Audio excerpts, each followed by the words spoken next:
जय जगन्नाथ। आज हम आपको जो जगन्नाथ जी की स्टोरी सुनाने जा रहे हैं वो थोड़ी सी अलग है। उसमें जगन्नाथ जी के साथ हम मारुति नंदन हनुमत लल्ला की भी बात सुनाएंगे आपको। Why lord Jagannath ji Tide Hanuman ji in golden chain. क्यों भगवान जगन्नाथ जी ने हनुमान जी को स्वर्ण बेड़ियों में बांधा और बेड़ी हनुमान जी की क्या महत्ता है और क्यों जगन्नाथपुरी धाम जाकर बेड़ी हनुमान जी के दर्शन करने चाहिए। इस सारी बात को हम आज आपको इस कथा के माध्यम से बताएंगे। बेड़ी हनुमान मंदिर दरिया महावीर मंदिर के नाम से भी जाना जाता है। दरिया महावीर मंदिर, क्यों ये मंदिर दरिया महावीर के नाम से जाना जाता है, इस कथा में आप ये भी समझेंगे। यह मंदिर पूरी रेलवे स्टेशन से 3 किलोमीटर दूरी पर तथा पूरी बस स्टैंड से जगन्नाथपुरी में ही बस स्टैंड से 4.5 किलोमीटर की दूरी पर है। अगर आप वहाँ पर जाएंगे और आप इस मंदिर के दर्शन करने जाना चाहेंगे तो वैसे तो हर रिक्शा वाला आपको बेड़ी हनुमान मंदिर नाम सुनते ही आपको वहाँ पहुँचा देंगे। अदरवाइज़ इनका एड्रेस भी है बेड़ी हनुमान टेम्पल, चक्रा तीर्था रोड, पुरी धाम। तो उड़ीसा में स्थित पावन क्षेत्र क्षिरी क्षेत्र जो जगन्नाथ जी के नाम से जाना जाता है, यह सप्तपुरियों में से एक पवित्र नगरी है। जिस तरह भगवान महादेव ने लोक कल्याण के लिए काशी को अपना निवास स्थान बनाया, वैसे ही भगवान विष्णु जी ने भी जगन्नाथपुरी धाम को अपना निवास स्थान बनाया। लेकिन क्या आप जानते हैं पुरी धाम में जगन्नाथ मंदिर की रक्षा कौन करता है? तो आपको हम बता दें, इस मंदिर की रक्षा श्री राम जी के परम भक्त एवं संकटों को हरने वाले संकट मोचन मारुति नंदन पवन पुत्र श्री हनुमान जी स्वयं करते हैं। प्रचलित मान्यताओं के अनुसार जगन्नाथ मंदिर का निर्माण राजा इंद्रद्युम्न ने हनुमान जी की प्रेरणा से ही बनवाया था, जिसकी रक्षा स्वयं हनुमान जी करते हैं। यहाँ के कण कण में हनुमान जी का निवास है। जगन्नाथपुरी में जो विशाल समुद्र है, समुद्र के बारे में आप सब जानते होंगे कि जगन्नाथपुरी उड़ीसा में कितना बड़ा समुद्र है। उस समुद्र को आज के टाइम में हम अपनी किताबों में बे ऑफ बंगाल, बंगाल की खाड़ी के नाम से भी जानते हैं। 3 बार अपनी लहरों से जगन्नाथ मंदिर को तोड़ने की कोशिश की। किसने? समुद्र की लहरों ने।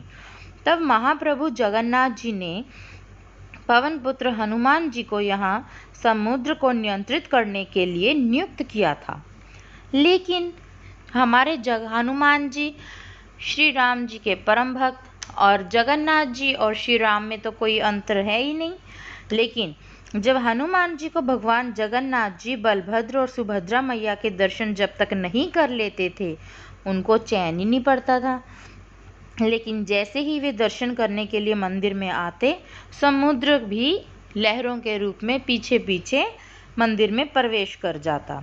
इस दुविधा से परेशान होकर भक्तों ने जगन्नाथ जी से मदद की गुहार लगाई।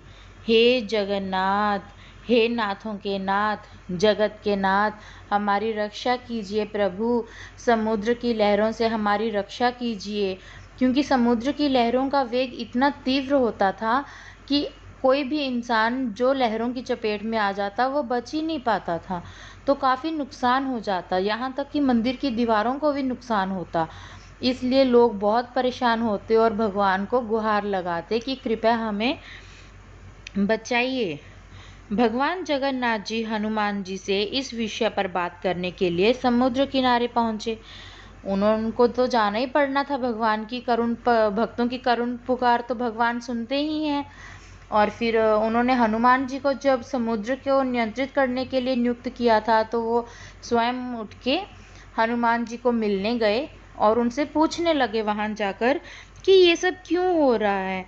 आप आ जाते हो मंदिर में दर्शन करने के लिए, तो आपके पीछे ही समुद्र भी आ जाता है, और आपको पता है समुद्र का मंदिर में आना कितना खतरनाक साबित होता है फिर। तो हनुमान जी ने उनको क्या बताया कि प्रभु, मैं तो आपके दर्शन किए बिना रह ही नहीं पाता, मैं क्या करूं? आपके दर्शन किए बिना मेरा मन बेचैन रहता है, मैं अपना काम ढंग से कर नहीं पाता, क्योंकि मुझे तो आपके दर्शन की ही लालसा रहती है। लेकिन हनुमान जी ने कहा, प्रभु, इसका एक उपाय मेरे पास है। अगर आप वो उपाय पूरा कर दो तो शायद दोबारा ना मैं मंदिर में आ सकूं और ना ही समुद्र की लहरें मंदिर में आ सकें। अब भगवान कह रहे, बताइए ऐसा कौन सा उपाय है? तो हनुमान जी कहने लगे, आप मुझे समुद्र किनारे बेड़ियों में बांध दो, नहीं तो मैं बार बार अपने आप को रोक नहीं पाऊंगा।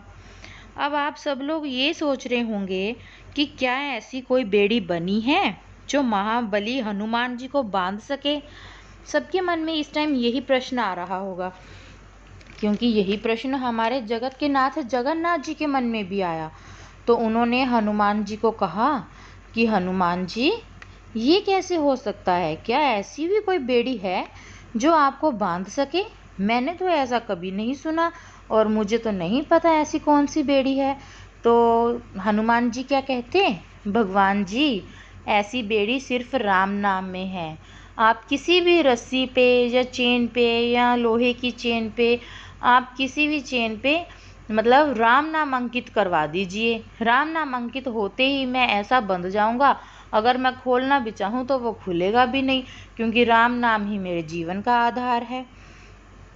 जगन्नाथ जी ने उनकी बात सुन ली और समर्थन किया उनकी बात का। जगन्नाथ जी उन्हें स्वर्ण बेड़ियों से बांधा और उस पर राम नाम अंकित करवा के, मतलब स्वर्ण बेड़ियों से उनको बांध दिया, और हनुमान जी ने भी खुशी खुशी स्वीकार किया। यहाँ जगन्नाथपुरी में ही सागर तट पर बेड़ी हनुमान जी का यह प्राचीन एवं प्रसिद्ध मंदिर है, जिसे भक्त लोग बेड़ी से जकड़े हनुमान जी के दर्शन करने के लिए आते हैं। तो अब तो वैसे आपको पता चल गया होगा कि हनुमान जी को बेड़ी हनुमान जी क्यों कहा जाता है, और जगन्नाथपुरी में उनके मंदिर का नाम बेड़ी हनुमान मंदिर क्यों है। तो इसी नाम पे बोलिए एक बार जोर से, बेड़ी हनुमान जी की जय। लेकिन लेकिन लेकिन लेकिन यह लीला बस इतनी ही नहीं थी दोस्तों, अभी तो बहुत कुछ होना बाकी है। अभी जगन्नाथ जी को बेड़ी में बांधे कुछ ही दिन हुए थे कि नारद जी के मन में जगन्नाथ जी के दर्शन की अभिलाषा हुई। नारायण नारायण। अब नारद जी जहाँ जाएंगे वहाँ कुछ उथल पुथल ना हो, ये तो असंभव है। नारद जी तो यहाँ पर जाते हैं, वहाँ कुछ ना कुछ तो उथल पुथल होती ही है। नारद जी जैसे ही जगन्नाथपुरी में आए तो सबसे पहले वो नारद जी से हनुमान जी से मिले, और उन्होंने बताया कि वो तो जगन्नाथ जी के दर्शन करने के लिए आए हैं। उस समय रात्रि का समय था। रात की आरती के बाद भगवान जी के मंदिर के पट भी बंद हो चुके थे, और सब पंडित अपने घर भी चले गए थे, और मंदिर में कोई भी नहीं था। भगवान के विश्राम का समय हो गया था। तब हनुमान जी ने कहा, नारद जी, अभी तो भगवान सो चुके होंगे। तो नारद जी ने कहा, मैं अब दर्शन किए बिना तो जा नहीं सकूंगा, ये तो फिर मेरा मन बहुत बेचैन हो जाएगा। मैं ऐसा करता हूँ, मैं अपना ना एक सूक्ष्म रूप बना लेता हूँ। सूक्ष्म रूप बना के मैं मंदिर में जाकर देख लेता हूँ। अगर तो भगवान जी के दर्शन हो गए तो ठीक है, नहीं तो मैं सुबह तक प्रतीक्षा कर लूँगा, और भोर होते ही मंगल दर्शन करके भगवान जी के मैं चला जाऊँगा। हनुमान जी कह रहे, ठीक है, आप देख लीजिए जैसे आपको उचित लगे। अब नारद जी भी हनुमान जी की तरह परम भक्त भगवान विष्णु जी के। तो ऐसा कहते ही नारद जी चुपके से मंदिर में प्रवेश कर गए। लेकिन वहां जाकर क्या देखते हैं कि जगन्नाथ जी तो चिंता में घूम रहे हैं और बहुत परेशान हैं। नारद जी ने कहा, भगवान, आप अभी तक सोए नहीं, आप बहुत परेशान दिखाई दे रहे हैं। क्या हुआ भगवान? जो भगवान सारे जगत के संकटों को हर लेते हैं, वो खुद क्यों इतने परेशान हैं? तो भगवान जगन्नाथ जी कहते कि क्या बताऊं नारद जी, समुद्र को मैंने मंदिर में प्रवेश करने से तो रोक दिया, किंतु सागर की जो लहरें हैं वो इतना शोर करती हैं कि रात में नींद भी नहीं आती।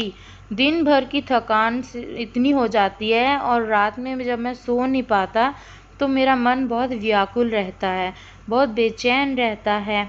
और तो और रात को लक्ष्मी जी मिलने आती हैं, तो सारे श्री महल में ऐसा एक भी स्थान नहीं है जहाँ बैठकर 2 घड़ी मैं लक्ष्मी जी से बात कर पाऊँ। नारद जी ये सारी बात सुनकर बहुत परेशान हुए, बहुत उदास भी हुए और सोचने लगे कि इसका कोई ना कोई उपाय तो करना पड़ेगा। तो ये उपाय ढूंढने के लिए वो हनुमान जी के पास गए। हनुमान जी कहते, अब इसका मैं क्या कर सकता हूँ नारद जी, कृपया करके आप ही मुझे कोई उपाय बताइए। भगवान जी को तो मैं भी नहीं परेशान देख सकता। नारद जी कहते, आप ही देखिए हनुमान जी, मैंने तो आपको बता दिया है कि भगवान जी किसी बात से परेशान हैं और किस बात से परेशान हैं। अब आप ही कोई उपाय ढूंढिए। तो हनुमान जी क्या कहते, नारद जी मुझे तो समझ नहीं आ रहा, क्योंकि मैं तो बेड़ियों में बंधा हूँ ना, मैं चाहकर भी कैसे प्रभु की परेशानी का समाधान ढूंढूं। तो नारद जी जाते जाते उनको कहते, आपके पास राम नाम का मंत्र जो है, आप खुद ही सब देखिए, नारायण नारायण कह के नारद जी तो वहाँ से चले गए। बस फिर क्या था, हो गया जी सारा कार्य सिद्ध। राम नाम, यह सुनते ही हनुमान जी के मन में तो अच्छा विचार आ गया, राम नाम ही अब तो यह सारा काम करेगा। बस वही खड़े खड़े बेड़ियों में जकड़े जकड़े मारुति नंदन जी ने जैसे ही आंखें बंद की और मानसिक रूप से श्री महल के अंदर प्रवेश कर गए और श्री महल के चारों ओर राम नाम के चक्कर ऐसे लगाए, उन्होंने ऐसे चक्कर लगाए कि ऐसी अदृश्य दीवार बन गई जिससे श्री महल के अंदर समुद्र के लहरों की आवाज़ ही ना जा पाई। आज भी जब आप सब लोग श्री महल के दर्शन करने श्री पूरी धाम श्री क्षेत्र में जाएंगे तो आप एक ये भव्य चमत्कार देखेंगे कि श्री महल के जैसे ही भीतर आप अपने चरण रखते हैं, आप जैसे ही आप भीतर जाते प्रवेश करते हैं तो वहाँ पर आपको समुद्र की लहरें सुनाई नहीं देंगी, और जैसे ही श्री महल से बाहर निकलते हैं तो समुद्र की लहरों का पूरा शोर आपको सुनाई देगा। अब आप सबको पता चला कैसे मारुति नंदन हमारे जगन्नाथ जी की रक्षा करते हैं और श्री महल की भी रक्षा करते हैं। तो बोलिए प्रेम से, जगन्नाथ भगवान की जय, पवन पुत्र हनुमान की जय, मारुति नंदन हनुमान की जय। जय जगन्नाथ, जय देवी सुभद्रा, जय बलभद्र भैया।